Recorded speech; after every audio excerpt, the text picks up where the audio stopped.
Now this should be a good race. Race 6, first leg of the double. Second of pick 6, Idle Scott off 45 metres. A few handy ones off the front. An up-and-comer off 20 metres. Buster Hanover is the trackside team's tip. Let's go trackside 2, Alexandra Park and Jim Smith.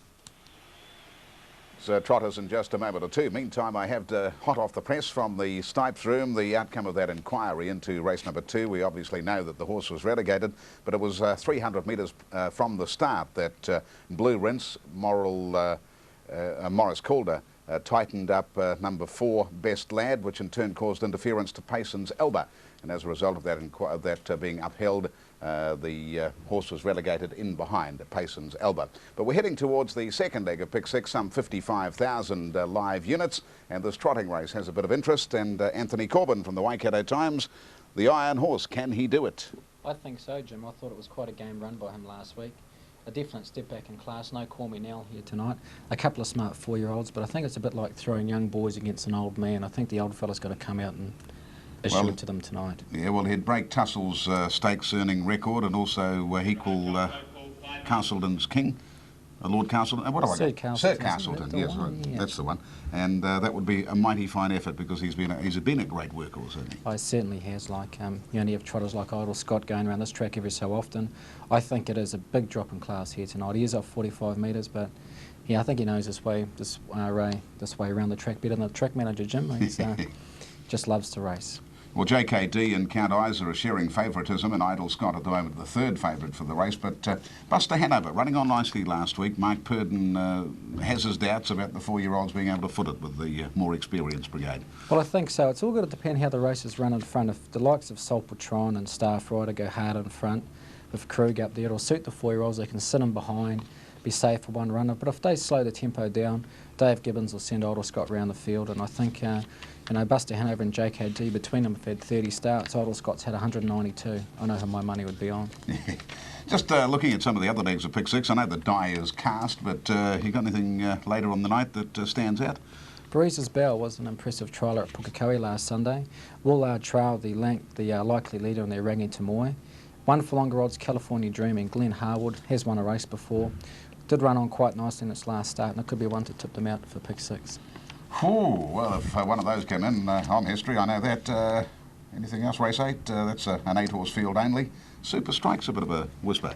Just had a quite soft drink with the owners of Super Strike, Jim, and they're up here in force tonight. The horse did disappoint his last 2 starts, but the way the owners have been going, if they're betting tonight, I think they give him a big chance. And Tony Hurley, of course, has the reins behind Super Strike. The other trot race is a bit of a puzzle too.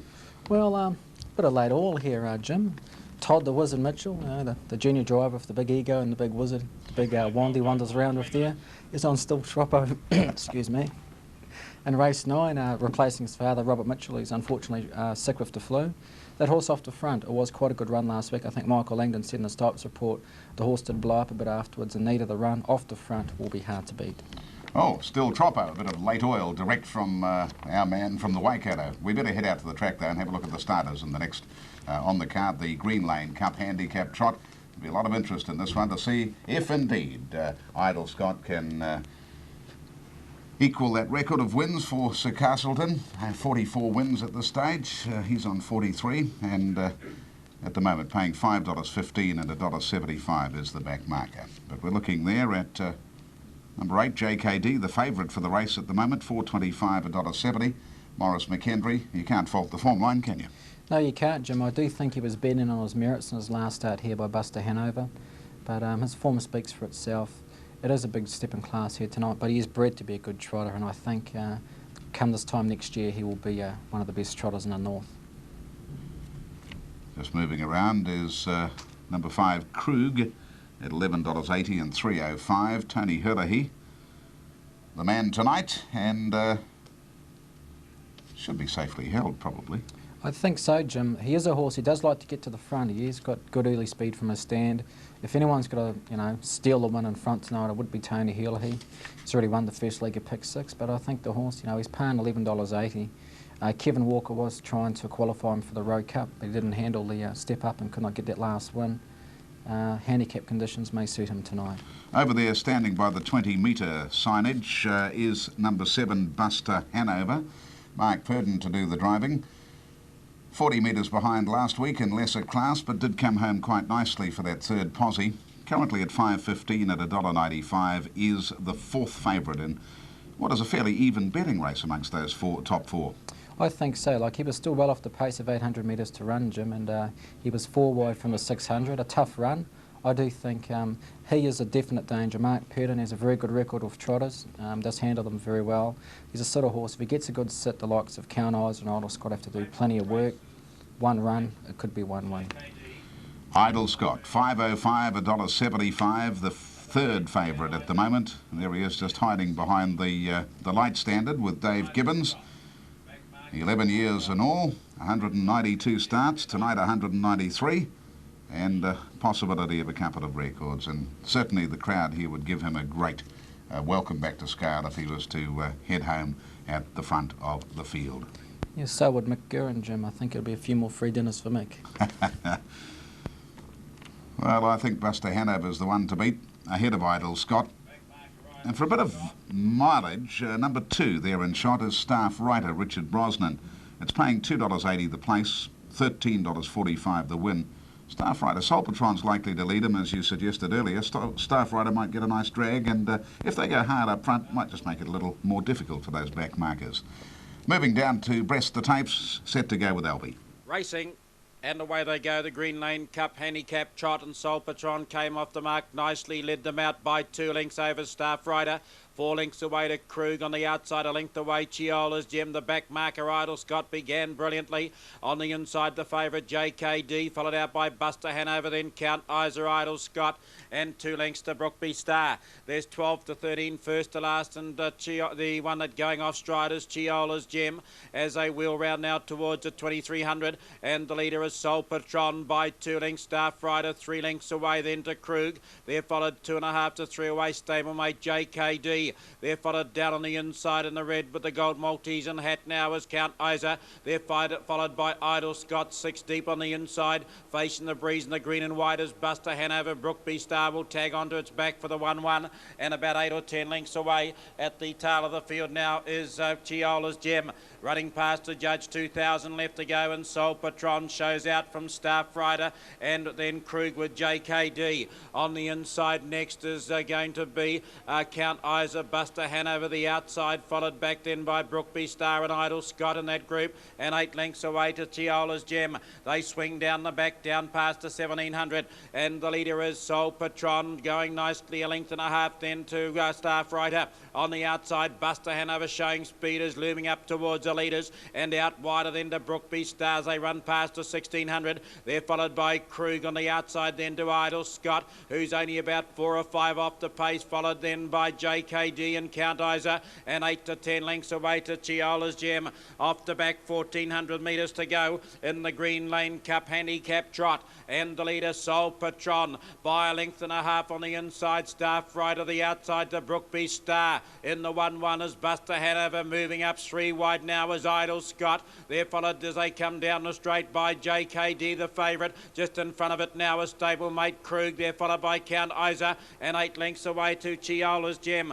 Down the straight they come. That quarter was 30.8, and the leader now is Idle Scott. He's in full flight. Idle Scott and Dave Gibbons from Soul Patron. On the inside to Staff Rider, Brookby Star now. On the outside followed Buster Hanover. Then we've got Krug and JKD, Count Isa, and further back then to Chiola's Gem. Out of the straight they head to the 800, and the leader is Soul Patron. He's rested that lead back by 3/4 on the outside. Idle Scott the breeze as they run into the back. The half was 102. On the outside now is Brookby Star, Staff Rider in the trail, then Buster Hanover, followed by Krug, then JKD and Count Isa, and Chiola's Gem into a tangle at the back of the field. 500 metres left to go, and Soul Patron eyeballed by Idle Scott. Brookby Star and Staff Rider came next. In behind them, Buster Hanover down on the inside, then to JKD, followed by Krug on the outside and Count Isa as they work across the top. The 3/4, 133.1, and the leader is Soul Patron from Idle Scott and Brookby Star.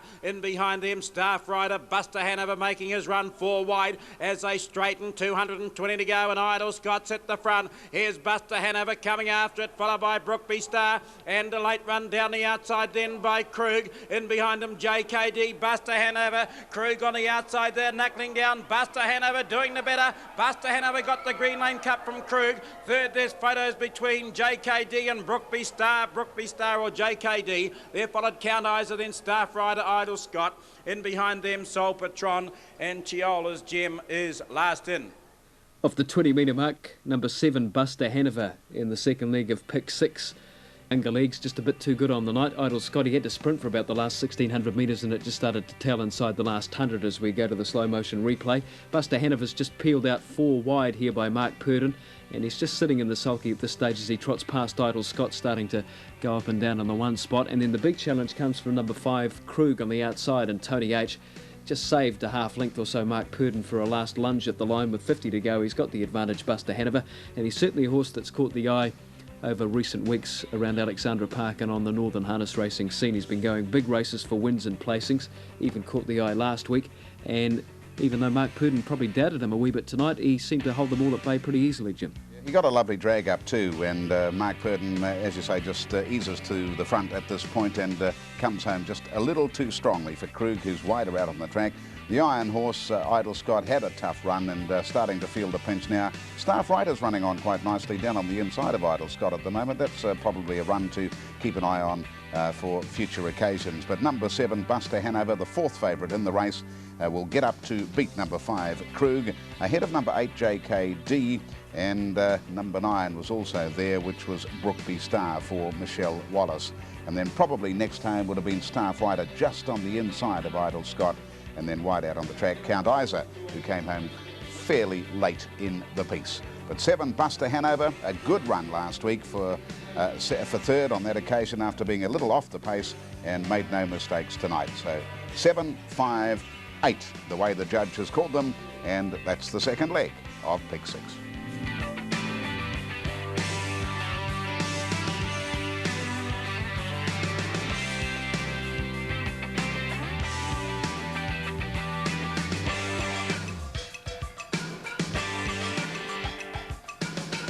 Certainly an up-and-coming trotter, number 7, Buster Hanover, and Mark Purdon saluting the judge. And I think Anthony Corbin pointed out that he's only had a handful of starts. That was his 15th tonight, and win number 5 already, so he's got a pretty good strike rate and a big future ahead of him. Number 7, Buster Hanover, in the second leg of pick 6. Third leg of pick 6 is the 7th event tonight. It's the Geiger Bloodstock Mobile Pace and the latest market with Wash World. Breezes Bell, Richard Brosnan, he's been driving a few number 1s tonight, 15.15 and 5.35. Ranga Tamoi, Ben Wolfenden drives number 2 at 5.30 and $1.55. Go down to 3 Midnight Breeze at 29s and 8.45 Dale Cameron. Excellence at 15.75 and $5. No form, it's probably under the odds if you look at it on paper, number 4. Number 5 is Triple Thrill, and that's Morris McKendry's drive, and that's paying $4.20 and $1.40. Go down to number 6, Butlerish, everybody's selection, $3.80, $1.55. Stephen Reed stable going for 2 wins in the night. David Butcher gets to drive this one. Number 7, Easy As and Tony Hurley also going for a double tonight, $7.40 and $2.10. Michelle Wallace on Celia Direct at $21.20 and $7.95. Smooth Sarah is number 9, and James Stormont, $11.30 and $4.20. Go down to 10, California Dreaming, $21.15 and $5.70. Glenn Harwood. 11, Midnight Split at 56s and 16 for the place, $37.75 and $10.90. For number 12, Shirley, 13 is Scratched, and Todd Mitchell on number 14, Moonweave Motoring, at 50 to 1. Buster Hanover, the winner of race 6, which is the second leg of pick 6 and the third leg of the TAB treble tonight, $4.70 and $1.95. Number 5, Krug second, and Tony H at $2.75, and 8, JKD third at $1.65. The Quinella 5 and 7, $32.50 with the trifecta 7, 5 and 8, $200.80. Wind up the treble tonight. Number 5, Kiwi Cinder, 1, Cut the Wind, and 7, Buster Hanover, $123.75, with the substitutes Perfect Parcel and JKD in the second and third legs of the treble. 3:34.9 the winner's time for the 2,700 metres, and that previous event a mile rate of 28.1. You got the margins coming through as well. 61.8 for the last half in that previous event. 3/4 of a length Buster Hanover won by. 1.5 lengths between second and third, and it was close for that third, fourth and fifth and A nose was the margin back to 4th. We continue with our harness racing report pretty shortly. Jim Smith's next with a bit of a story on tally betting next on Trackside Friday night as we continue with our harness racing report. We're the people who care, the people who care how it gets there. With offices in Auckland, Hamilton, Wellington and Christchurch, Burlington Air Express offer full import and export, air and ocean freight, customs clearance, logistics, livestock transportation and bloodstock services. Burlington Air Express, your worldwide transportation partner. Burlington Air Express. Burlington Air Express, we get it done. Come racing for the Waipa Racing Club's winter meeting next Wednesday. You'll enjoy the friendly atmosphere and the action-packed racing.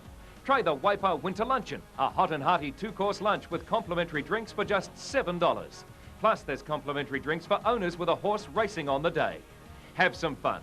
Waipa races next Wednesday. First race at 11:45.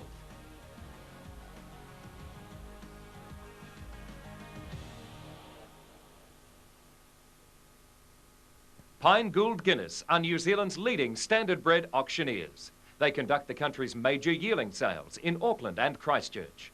Pine Gould Guinness is a long-established firm. Their experienced bloodstock team handles private sales, valuations, insurance, and of course, auction sales.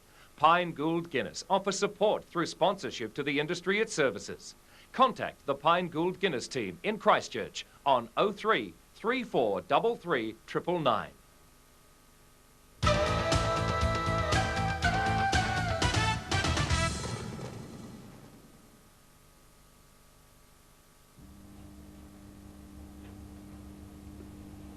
It's a great life, this, being a couch potato, sitting back watching all the races on trackside. It'd be nice, though, to have a bet. And with telly betting, it's very, very easy, as we're about to find out. What you need to do is go along to your nearest TAB agency and say to the agent that you'd like to open a telephone betting account. You'll need a deposit, $10 is the minimum. And you need some sort of identification, as in such as a driver's licence or a bank card, something with your signature on it. And the agent will actually press a few keys on the keyboard and open up an account. And with the account numbers, you'll be given a code. So make sure that you keep both of those very secure, because in the case of a loss, then, we are dealing with your money. So, you do need to keep that secure. Very much like a PIN number, is it? Exactly. So once you've been given the account number and code, you'll also be given a slip with how much money that you've deposited, and you can actually start betting straight away. So the agent should give you a list of the telephone numbers that are closest to you, and you'd ring up this number.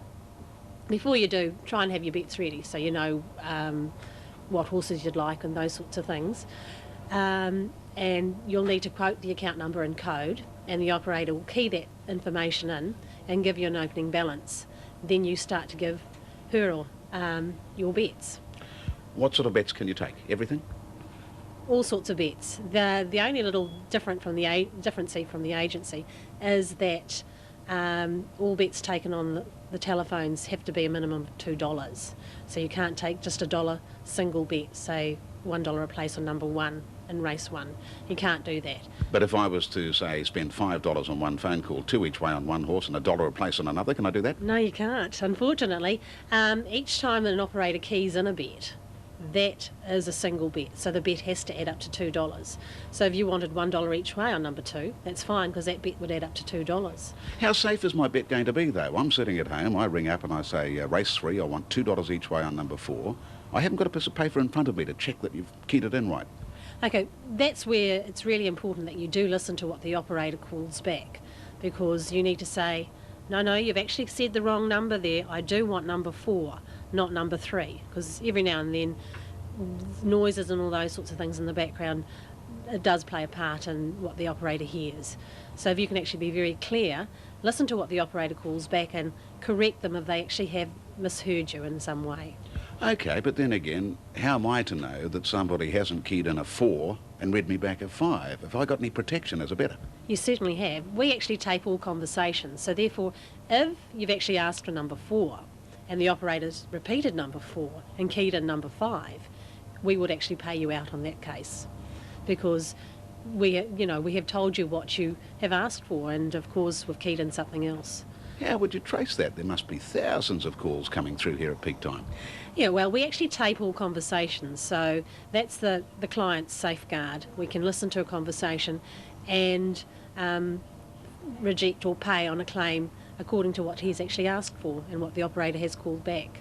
Okay, I've had two each way on a horse. It's won, and there's a race closing very soon at Ellerslie. I want to get on and have another bet. I ring up, that money hasn't been credited. Can I still have a bet? No, unfortunately you can't. It's just like the agencies. You can't cash a ticket until the dividends have actually come through. So we're just like them. We've really got to wait. But as soon as the dividend comes through in your account, you can ring up and the money will be there. Is it credited as quickly as it would be in a cash operation? Yes, probably much faster, because by the time you've actually heard the official results, the money's there. All right, I've made a fortune. I want to take some money out and take the family out and celebrate. Easy to get access to the money? Certainly is. Just pop along to any agency with the account number and code and some sort of identification, and you can take the money out then and there. If you were on course, you can actually just go and say you'd like to make a withdrawal from your account on course, and you can also take it out there as well. I'm at the track and I want to put some money in, go home and have a few more bets. Can I also transact that on course? Certainly can, but just be aware on course they do ask for the code as well. So when you deposit money, normally in an agency, they just need your account number and they check your name against the account number. But on course, as a double protection, they do need the account number and code. Well, this is sounding very, very easy, but looking at the room here, you must have a fairly sizable operation. We've got 135 terminals here. I've got a staff full of 200 operators. So it is a large operation. I tend to think people don't realise how big it is. And unfortunately, even the size that it is, we don't always cope with everybody's business, unfortunately. What percentage of betting would be through the tele-betting system? Throughout all of New Zealand, probably, I'm just sort of thinking my figures would probably be about 30%, I would say. Well, we found out how easy it is to get the phone account in operation, but I guess there are frustrations on both sides of the fence. What are some of the common problems that punters seem to come up and present you with? Not being able to get through is probably the biggest problem that people have. And all I can really suggest is people try and get the bets on as early as possible. And I know it's hard when people are wanting to see what a horse is paying and all those sorts of things. But we do have times that we're very quiet in here and, you know, operators are twiddling their thumbs. And then the last 5 minutes before a race, all hell breaks loose, so to speak. So try and get your bets on as early as possible would be the best advice that I can give people. Also, if they are ringing up the centre, have their bets ready. All right, there are a lot of times that I know that operators do get frustrated because, you know, they're wanting to answer as many people as possible, and a person rings up and they're going through their race book, you know, picking out their selections as they go through. So try and have your bets as ready as you can as soon as you do get onto the phones. Getting those bets ready, I suppose, also includes making sure you know which horses are scratched. Now, you can help in this area. Yeah, we actually do have a scratching service available that people can ring up and get the scratchings. Often we might have late scratchings that aren't on the tape, but if they can use that scratching service or the radio service to try and get information and scratchings and those sorts of things, that just makes it easier for everybody as well. Just looking at those last-minute betters, I mean, let's have a look at this graph where there's peaks and troughs. It's quite interesting, isn't it? It certainly is. What the graph really shows us is a lot of the time that the operators are waiting for calls to come through, and people, you know, they're obviously waiting for the approximate dividends and those sorts of things, the last minute ones, that they might want to change their bets or something like that. Those yellow shaded areas we can see, that's operators waiting to take calls, and when you get into the red, that's actually queuing, so you can see the peaks and troughs quite dramatically. You certainly can. So, you know, it would be wonderful if people were able to take advantage of these operators just waiting to take a call, and then they'd probably get through a lot quicker and be a lot happier, especially if their horses come in. I guess you'd have a bit of problem with mumblers too, would you? Oh, I think everyone mumbles every now and then. So, you know, try and speak as clearly as possible when you do ring up and make a bet. and that just makes the operation a lot quicker and a lot easier for everybody. What are some of the other common problems that arise? Let's see. What we've got is people ringing up from really noisy places. The background noise is really hard to distinguish what people are actually asking for. So if someone can try and ring up at a place that's really quiet, or that the TV isn't blaring too loudly, or the radio, so we can actually hear what a person wants, so we can get their bets on right. So to help the flow of the system, I guess there's 3 basic golden rules. There certainly are. One is try and have your bets ready before you actually ring up. 2, ring up from a quiet place so that the operator has a chance to be able to hear you very clearly. And 3, listen back to what the operator has called back, because that's what you need to correct if they have misheard or not got it quite right. That one's worth reiterating. I ring up, I want $10 each way on number 5. They call back 10 each way on number 4 because there's a bit of background noise. If I don't correct them, then I end up with number 4 as my selected horse. Yeah, so it's just like when you go to an agency, you check your ticket. The checking of the ticket is listening to what the operator calls back. So if you can listen very carefully to what they have called back and say, no, you've given me the wrong horse, I really want number 5. And so they can actually correct that mistake then and there. So you're happy and the operator's happy that she's given you the best service that she can. 10 minutes for telephone bettors or otherwise bettors to get onto our next live race here on the Trackside Channel, which is race 7 from Alexandra Park, the Burlington Air Express Wind Movers, and market for the Geiger Bloodstock Pace, which is the 3rd leg of pick 6 tonight. Number 6 Butlerish opened at $4.05 and has drifted to $4.70. Number 5 Triple Thrill is now the favourite, opened at $4.15 into $3.65. Easy As number 7, $6.50 after opening at $7.35. Drifting Excellence number 4. And also Shirley quite substantially from 41 out to 62 and into 19s from 22s. Number 10 California Dreaming. Full market then for the 7th at 9:20, so about 9 minutes away. Richard Brosnan on Breezes Bell at $16.35 and $4.55. Oranga Tamoy and Glen Wolfenden $4.80 and $1.40. That must be close to 2nd or 3rd favourite. Midnight Breeze at 37s and $12.95. Excellence and Peter Ferguson at $17.80 and $5.70. Morris McHenry on the favourite Triple Thrill. Butlerish, David Butcher, $4.70 and $1.85. A good run last time at the park. Easy As and Tony Hurley at $6.50 and $2.20. Sevilla director Michelle Wallace, $21.15 and $4.65. James Stormont on Smooth Sarah, $10.40 and $3.70.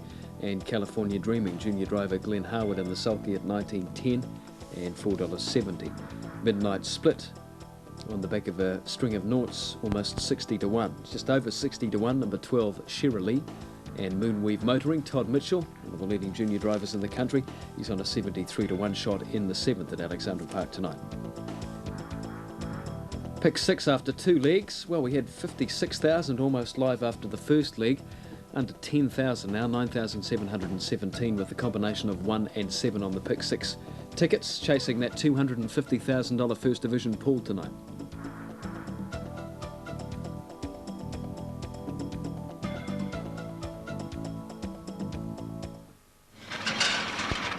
Oh no! Hey guys! The jelly's cocked it! Oh, damn! Dropped the valve. The tractor. Right! It's got a valve! We can leave it anyway! Come on, guys, let's go! Okay. Hey, guys, did I miss something here, or are we here to play some rugby? You guys don't get it, do you? Winning's up here. Gotta focus. The 3 Asians, guys. Motivation, affirmation, visualization. That's how you get your edge. Not by worrying about how cold your beer is. Did somebody wave a magic wand and now we're all electricians? Back to the game, boys! Sure, mate. We're here to play rugby. Here's to it. The original draft taste of New Zealand's favourite beer. GB Draft. Good beer. Cold, too.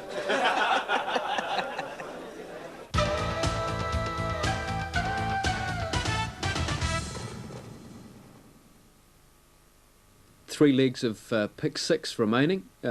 Remaining.